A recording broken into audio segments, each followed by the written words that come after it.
Manifestation impromptue après que la direction ait voulu interdire les débrayages spontanés. Pour envoyer un message clair à la partie patronale qui dit « Non, vous n'avez plus le droit de faire de sit-in. » OK, qu'est-ce que vous allez faire pour nous aider? Rien. Le manque de personnel augmente la charge de travail et force les infirmières qui restent à faire beaucoup de temps supplémentaire. Les solutions ressources humaines, ça prend du temps, former des infirmières. Donc, on est sur ça. En attendant d'avoir plus d'effectifs, le temps supplémentaire reste un problème et a légèrement augmenté depuis 3 ans. Ça représente maintenant 8 % du total des heures travaillées dans le réseau de la santé. C'est presque le double de la moyenne québécoise pour tous les autres domaines. Mais dans 20 hôpitaux québécois, les heures supplémentaires dépassent 10 % du total.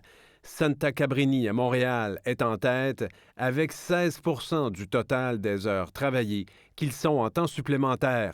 À Wakefield, en Outaouais, c'est 14 %. Plusieurs hôpitaux du 450 font partie du groupe, dont le Suroît où 12 % des heures sont faites en surtemps. Mais le temps supplémentaire obligatoire, bruyamment décrié par les syndicats, représente moins de 1 % du total des heures travaillées. C'est peut-être juste 1 % là, mais c'est 18 000 heures de travail forcé qui a été posé à HMR. Et plusieurs remettent en cause la fiabilité des chiffres du gouvernement. Considérant que c'est probablement la pointe de l'iceberg. Donc, on ne sait pas encore exactement comment ils compilent ces statistiques. Et ces chiffres globaux occultent la réalité de certains départements, comme l'urgence et l'obstétrique. Plus de la moitié du personnel cédulé quotidiennement, c'est du temps supplémentaire.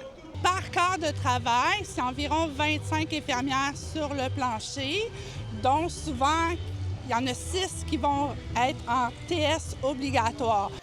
Les négociations pour le renouvellement des conventions collectives avanceraient lentement. Et vu la colère de bien des infirmières, l'été pourrait être plutôt chaud dans les hôpitaux du Québec. Ici David Gentile, Radio-Canada, Montréal.